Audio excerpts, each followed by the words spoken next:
ಪ್ಯಾಂಟಿಕಲ್ ಬಂದಿದೆ. ನಿಮ್ಮ ಲವ್ ಲೈಫಿನ ವಿಚಾರವಾಗಿ ಕೆಲವೊಂದು ರೀತಿಯ ಗಮನವನ್ನ ಕೊಡಬೇಕು, ಫೋಕಸ್ ಅನ್ನ ಮಾಡಬೇಕು, ಸ್ವಲ್ಪ ಪೇಷನ್ಸ್ ಆಗಿ ಇದ್ದು ಹೆಚ್ಚು ವರ್ಕ್ ಅನ್ನ ಮಾಡಬೇಕು ಅನ್ನೋದ್ರ ಬಗ್ಗೆ ಆಲೋಚನೆಯನ್ನ ಮಾಡ್ತಾ ಇರುವಂತದ್ದು ರೆಪ್ರೆಸೆಂಟ್ ಆಗ್ತದೆ. ನಿಮಗೆ ರೀಸೆಂಟ್ ಪಾಸ್ಟ್ ಅಲ್ಲಿ 4 of wands, 8 of pentacles, 8 of wands ಬಂದಿದೆ. ಕೆಲವೊಬ್ರು ರೀಸೆಂಟ್ ಆಗಿ ಮ್ಯಾರೇಜ್ ಅನ್ನ ಆಗಿರುವಂತದ್ದು ಕೂಡ ರೆಪ್ರೆಸೆಂಟ್ ಆಗ್ತಾ ಇದೆ. ಕೆಲವೊಬ್ರು ರೀತಿಯ ಲವ್ ಮ್ಯಾರೇಜ್ ಆಗಿರುವಂತಹದ್ದು, ಸಂತೋಷದಲ್ಲಿರುವಂತಹದ್ದು, ಒಂದು ರೀತಿಯ ಬಾಂಡೇಜ್ ಇದ್ದಿದ್ದಂತಹದ್ದು, ಸಾಮರಸ್ಯದಿಂದ ಇದ್ದಿದ್ದಂತಹದ್ದು, ಒಂಥರ ರಿಲ್ಯಾಕ್ಸೇಷನ್ ಅಲ್ಲಿ ಇತ್ತು. ನಿಮ್ಮ ಲವ್ ಲೈಫಿನ ವಿಚಾರದಲ್ಲಿ ಯಾವುದೇ ರೀತಿಯ ತೊಂದರೆಗಳು ಕೂಡ ಪಾಸ್ಟ್ ನಲ್ಲಿ ಇರಲಿಲ್ಲ. ಆದ್ರೆ at present red card represent ಆಗ್ತಾ ಇರೋದ್ರಿಂದ ಕೆಲವೊಂದು ರೀತಿಯ ಲೋನ್ಲಿನೆಸ್ ಅನ್ನ ರೆಪ್ರೆಸೆಂಟ್ ಮಾಡ್ತಾ ಇದೆ. ಈ ಹಿಂದೆ ನಿಮ್ಗೆ ಯಾವುದೇ ರೀತಿಯ ತೊಂದರೆಗಳು ಇರಲಿಲ್ಲ, ಬಟ್ ಆದ್ರೆ ಅಟ್ ಪ್ರೆಸೆಂಟ್ ನಲ್ಲಿ ಯಾಕೋ ನೀವು ಲೋನ್ಲಿನೆಸ್ ಅನ್ನ ರೆಪ್ರೆಸೆಂಟ್ ಮಾಡ್ತಾ ಇದೆ. ಕೆಲವೊಂದು ರೀತಿಯ ಇನ್ನರ್ ಗೈಡೆನ್ಸ್ ಅನ್ನ ತಗೋತಾ ಇರುವಂತಹದ್ದು ರೆಪ್ರೆಸೆಂಟ್ ಆಗ್ತಾ ಇದೆ. ಎಷ್ಟೇ ನೀವು ಹಾರ್ಡ್ ವರ್ಕ್ ಅನ್ನ ಮಾಡಿದ್ರು, ನಿಮ್ಮ ಲವ್ ಲೈಫಿನ ವಿಚಾರವಾಗಿ ಏನೇ ಮಾಡಿದ್ರು ಕೂಡ ಯಾಕೋ ನಿಮ್ಗೆ ಬೇಜಾರುಗಳು ಆಗ್ತಾ ಇರುವಂತಹದ್ದು ರೆಪ್ರೆಸೆಂಟ್ ಆಗ್ತಾ ಇದೆ. ಎಷ್ಟೇ ನೀವು ಹಾರ್ಡ್ ವರ್ಕ್ ಅನ್ನ ಮಾಡ್ತಾ ಇದ್ದೀರಾ, ನಿಮ್ಮ ಲವ್ ಲೈಫಿನ ವಿಚಾರದಲ್ಲಿ ಸ್ವಲ್ಪ ನೀವು ಪಾಸಿಟಿವ್ ಚೇಂಜಸ್ ಗಳನ್ನ ಮಾಡ್ಕೊಳ್ಳೋಣ ಅಂತ ನೀವು ಮಾಡ್ತಾ ಇದ್ರು ಕೂಡ ಅದರಲ್ಲಿ ಯಾವುದೇ ರೀತಿಯ ಸಮಾಧಾನಗಳು ನಿಮ್ಗೆ ಇದ್ದ ಹಾಗೆ ಕಾಣ್ತಾ ಇಲ್ಲ ಅಟ್ ಪ್ರೆಸೆಂಟ್ ಅಲ್ಲಿ. ಯಾಕಂದ್ರೆ ಹರ್ಮಿಟ್ ಕಾರ್ಡ್ ಬಂದಿರೋದ್ರಿಂದ ಲೋನ್ಲಿನೆಸ್ ಅನ್ನ ರೆಪ್ರೆಸೆಂಟ್ ಮಾಡ್ತಾ ಇದೆ. ನಿಮ್ಮ ಲವ್ ಲೈಫಿನ ವಿಚಾರವಾಗಿ ಇನ್ನರ್ ಗೈಡೆನ್ಸ್ ಅನ್ನ ತಗೋತಾ ಇರುವಂತಹದ್ದು, ಏಕಾಂತವಾಗಿ ಕೂತ್ಕೊಂಡು ಯೋಚನೆಯನ್ನ ಮಾಡ್ತಾ ಇರುವಂತಹದ್ದು, ಏನಾಗಿದೆ ಅನ್ನೋದ್ರ ಬಗ್ಗೆ, ಯಾಕೆ ನಾನು ಲವ್ ಲೈಫಿನ ವಿಚಾರದಲ್ಲಿ ಏನೇ ಮಾಡಿದ್ರು ಉಳಿಸ್ಕೊಬೇಕು ಅಂತ ಪ್ರಯತ್ನ ಮಾಡ್ತಾ ಇದ್ರು, ಯಾಕೆ ಆಗ್ತಾ ಇಲ್ಲ ನನಗೆ, ಯಾಕೆ ನಮ್ಮಲ್ಲಿ ಅಸಮಾಧಾನಗಳು ಮೂಡ್ತಾ ಇದೆ, ಭಿನ್ನಾಭಿಪ್ರಾಯಗಳು ಬರ್ತಾ ಇದೆ, ಯಾಕೋ ಸಮಾಧಾನ ಆಗ್ತಾ ಇಲ್ವಲ್ಲ ಅನ್ನುವಂಥದ್ದು ಅಟ್ ಪ್ರೆಸೆಂಟ್ ಅಲ್ಲಿ ನಡೀತಾ ಇರುವಂತಹದ್ದು ರೆಪ್ರೆಸೆಂಟ್ ಆಗ್ತಾ ಇದೆ. ಬೇಜಾರಿನಲ್ಲಿರುವಂತಹದ್ದು, ಸಮಾಧಾನ ಇಲ್ಲದೆ ಇರುವಂತಹದ್ದು, ಇನ್ನರ್ ಗೈಡೆನ್ಸ್ ಅನ್ನ ಕೇಳ್ಕೊತಾ ಇರುವಂತಹದ್ದು, ಏನಾಗಿದೆ ಅನ್ನೋದ್ರ ಬಗ್ಗೆ ನಿಮ್ಮನ್ನ ನೀವೇ ಪ್ರಶ್ನೆಯನ್ನ ಮಾಡ್ಕೊಂತಾ ಇರುವಂತಹದ್ದು ಅಥವಾ ಆತ್ಮಾವಲೋಕನೆಯನ್ನ ಮಾಡ್ತಾ ಇರುವಂತಹದ್ದು ಅಟ್ ಪ್ರೆಸೆಂಟ್ ಅಲ್ಲಿ ರೆಪ್ರೆಸೆಂಟ್ ಆಗ್ತಾ ಇದೆ.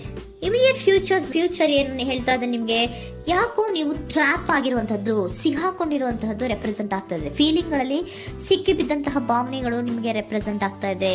ಯಾಕಂದ್ರೆ ಏನ್ ಮಾಡ್ಬೇಕು ಗೊತ್ತಾಗ್ತಿಲ್ಲ, ಹೇಗ್ ಮಾಡ್ಬೇಕು ಗೊತ್ತಾಗ್ತಿಲ್ಲ, ಹೇಗ್ ಮುಂದಕ್ಕೆ ಇಡಬೇಕು ಗೊತ್ತಾಗ್ತಿಲ್ಲ.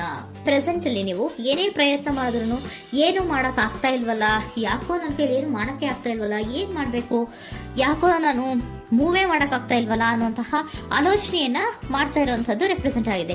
ನೈಟ್ ಆಫ್ ಸೋರ್ಟ್ಸ್ ಬಂದಿದೆ. ನೀವೇನೋ ಆಕ್ಷನ್ಸ್ ಅನ್ನ ತಗೊಳ್ದೇ ಇದ್ರೆ ಇಮಿಡಿಯೇಟ್ ಅಲ್ಲಿ ನೀವೇನಾದ್ರೂ ಆಕ್ಷನ್ಸ್ ಅನ್ನ ತಗೊಳ್ಳೋದ್ರ ಕಡೆಗೆ ಹೆಚ್ಚು ಗಮನವನ್ನ ಕೊಡಬೇಕಿತ್ತು.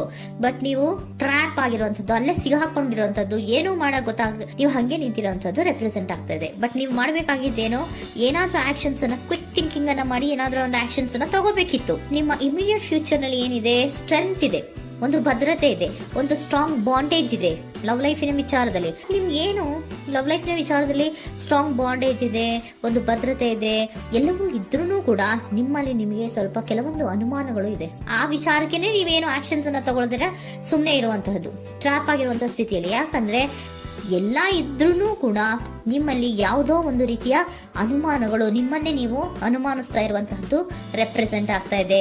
ಏನಾದ್ರೂ ಆಕ್ಷನ್ಸ್ ಅನ್ನ ತಗೋಬೇಕು, ಒಂದು ಸ್ಟ್ರಾಂಗ್ ಬಾಂಡೇಜ್ ರೆಡಿ ಆಗ್ಬೇಕಂದ್ರೆ ಇಮಿಡಿಯೇಟ್ ಫ್ಯೂಚರ್ ನಲ್ಲಿ ಏನಾದ್ರೂ ನಾನು ಒಂದು ಸ್ಟ್ರಾಂಗ್ ಆಕ್ಷನ್ ಏನಾದ್ರೂ ಮಾಡಬೇಕು ಅನ್ನುವಂತಹ ಆಲೋಚನೆಯನ್ನ ನೀವು ಮಾಡಬೇಕಾಗತ್ತೆ. ಆ ತರ ಮಾಡಿ ನೀವು ಇಮಿಡಿಯೇಟ್ ಫ್ಯೂಚರ್ ನಲ್ಲಿ ಕೆಲವೊಂದು ರೀತಿಯ ಕಮ್ಯುನಿಕೇಶನ್ ಗಳನ್ನ ಮಾಡುವಂತದ್ದು ರೆಪ್ರೆಸೆಂಟ್ ಆಗ್ತಾ ಇದೆ. ಒಂದು ಸ್ಟ್ರಾಂಗ್ ಬಾಂಡೇಜ್ ಇರಬೇಕು.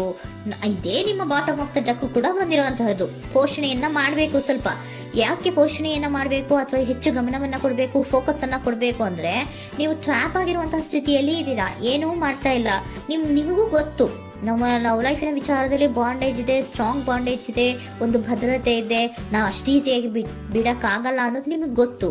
ಆದ್ರೆ ನೀವು ಏನಾಗಿದ್ದೀರಾ, ಟ್ರ್ಯಾಪ್ ಆಗಿದ್ದೀರಾ, ಯಾವುದೇ ರೀತಿಯ ಆಕ್ಷನ್ಸ್ ಅನ್ನ ತಗೋತಾ ಇಲ್ಲ. ಸೊ ಯಾವಾಗ ನೀವು ಆಕ್ಷನ್ ಅನ್ನ ತಗೊಳ್ಳೋ ಕಡೆಗೆ ಹೆಚ್ಚು ಗಮನವನ್ನ ಕೊಡ್ತೀರೋ ಅಲ್ಲಿ ಒಂದು ರೀತಿಯ ಸ್ಟ್ರಾಂಗ್ ಬಾಂಡೇಜ್ ಅನ್ನ ಬರುವಂತದ್ದು. ಆಗ ನೀವು ಕರೆಕ್ಟ್ ಆಗಿ ಕಮ್ಯುನಿಕೇಶನ್ಸ್ ಅನ್ನ ಮಾಡಕ್ಕೆ ಸಾಧ್ಯ ಆಗೋದು. ಏಂಜಲ್ ಗೈಡೆನ್ಸ್ ಏನ್ ಕೊಡ್ತಾರೆ, ಇಫ್ ಯು ಬಿಲೀವ್, ನಿನಗೆ ನಂಬಿಕೆ ಇದೆಯಾ, take A action. Angel guidance ನಿಮ್ಗೆ ಏನ್ ಕೊಡ್ತಾ ಇದೆ, ನಿಮ್ಮ ಪ್ರೀತಿ ಮೇಲೆ ನಿಮ್ಗೆ ನಂಬಿಕೆ ಇದೆಯಾ, ಟೇಕ್ ಆಕ್ಷನ್. ಆಕ್ಷನ್ ಅನ್ನ ತಗೊಳ್ಳಿ, ಮುಂದೆ ಬನ್ನಿ. ಆಕ್ಷನ್ ಅನ್ನ ತಗೊಂಡು ಸ್ಟ್ರಾಂಗ್ ಬಾಂಡೇಜ್ ಇದೆ ನನ್ನ ಲವ್ ಲೈಫಿನಲ್ಲಿ, ಒಂದು ಭದ್ರತೆ ಇದೆ, ನಾವಿಬ್ರು ಅಂಡರ್ಸ್ಟ್ಯಾಂಡಿಂಗ್ ಇದೀವಿ, ಒಂದು ರೀತಿಯ ಸಾಮರಸ್ಯ ಇದೆ ಅಂತ ನೀವು ಅನ್ಕೊಂಡಿದ್ರೆ ಮಾತಾಡಿ ಕ್ಲಿಯರ್ ಅನ್ನ ಮಾಡ್ಕೊಳ್ಳಿ, ವಿಷಯಗಳನ್ನ ಕ್ಲಾರಿಟಿಗೆ ತಗೊಳ್ಳಿ. ಯಾವಾಗ ನಿಮ್ಮಲ್ಲಿ ನಿಮ್ಗೆ ನಂಬಿಕೆ ಇದ್ರೆ, ಇಫ್ ಯು ಬಿಲೀವ್, ನಿಮ್ಮನ್ನ ನೀವು ನಂಬಿದ್ರೆ ನೀವೇನ್ ಮಾಡ್ಬೇಕು, ಟೇಕ್ ಆಕ್ಷನ್ಸ್ ಅನ್ನ ತಗೊಂಡು ಮುಂದೆ ಬರಬೇಕು ಅನ್ನುವಂತಹದ್ದು ಏಂಜಲ್ ಗೈಡೆನ್ಸ್ ನಿಮ್ಗೆ ಕೊಡ್ತಾ ಇರುವಂತಹದ್ದು.